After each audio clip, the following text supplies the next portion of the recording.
नमस्कार, मैं हूं आरती और आप देख रहे हैं एसएमजेड न्यूज इंडिया।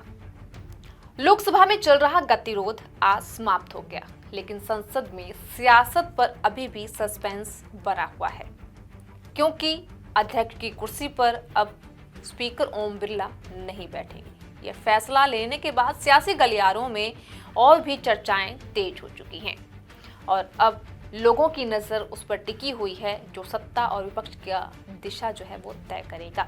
तो क्या ये लोकतंत्र का अपमान है या फिर कोई नई रणनीति है? जब तक अविश्वास प्रस्ताव पर फैसला नहीं हो जाता, तब तक ओम बिरला की तरफ से इस बात का ऐलान किया गया है कि वो अपने अध्यक्ष की कुर्सी पर नहीं बैठेंगे। 9 मार्च को इस प्रस्ताव पर फैसला लिया जा सकता है, लेकिन इस दौरान क्या कुछ हुआ है उस पर विचार करते हैं। विपक्ष द्वारा लाए गए अविश्वास प्रस्ताव के बाद लोकसभा स्पीकर ओम बिरला ने महत्वपूर्ण निर्णय लिया। उन्होंने घोषणा की जब तक सदन में अविश्वास प्रस्ताव पर फैसला नहीं हो जाता वो अध्यक्ष कुर्सी पर नहीं बैठेंगे। 9 मार्च को स्पीकर को हटाने के प्रस्ताव पर चर्चा जो है वो हो सकती है।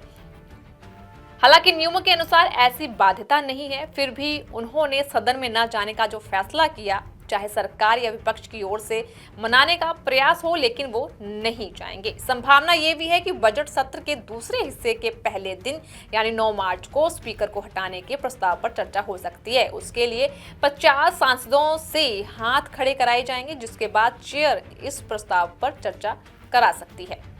सूत्रों के मुताबिक बात करें तो लोकसभा स्पीकर ओम बिरला ने मंगलवार को हाउस सेक्रेटरी जनरल को उनके खिलाफ अविश्वास प्रस्ताव नोटिस की जांच करने और सही एक्शन लेने का निर्देश दिया। ये नौबत इसलिए आई क्योंकि सूत्रों के हवाले से जो खबरें सामने आ रही है कि विपक्षी सांसदों ने स्पीकर पर पक्षपात करने का आरोप लगाया है। कहा है कि विपक्षी पार्टियों के नेताओं को बोलने नहीं दिया जाता है। सूत्रों के हवाले से ये भी खबर आ रही है, कहा जा रहा है कि अविश्वास प्रस्ताव के नोटिस में स्पीकर के खिलाफ 4 घटनाओं का जिक्र किया गया है। इसके आरोप में यह भी शामिल है कि लोकसभा के नेता प्रतिपक्ष राहुल गांधी को राष्ट्रपति के अभिभाषण पर धन्यवाद प्रस्ताव पर चर्चा के दौरान सदन में बोलने नहीं दिया गया। गांधी चीन के खिलाफ 2020 के गतिरोध पर चर्चा करने के लिए जर्नल एम नरवणे की बिना छपी पुस्तक का जिक्र कर रहे थे, लेकिन उन्हें नहीं करने दिया गया, जिसके बाद उन्होंने आगे कहा कि विपक्षी सांसदों ने 8 सांसदों के सस्पेंशन, बीजेपी सांसद निशिकांत दुबे के पूर्व प्रधानमंत्री के खिलाफ आपत्तिजनक और पर्सनल हमले और स्पीकर ओम बिरला के उस बयान पर भी ध्यान दिलाया जिसमें उन्होंने कहा था कि उन्होंने प्रधानमंत्री नरेंद्र मोदी से सदन में न आने का आग्रह किया था ताकि कोई भी बुरी घटना न हो, क्योंकि उन्हें जानकारी मिली थी कि कुछ कांग्रेस सांसद पीएम की सीट पर आकर ऐसी घटना कर सकते हैं जो पहले कभी हुई नहीं। जिस बात को लेकर संसद के अंदर माहौल और भी ज्यादा गर्म हो गया और सियासी गलियारों में हलचल जो है काफी ज्यादा तेज हो गई है।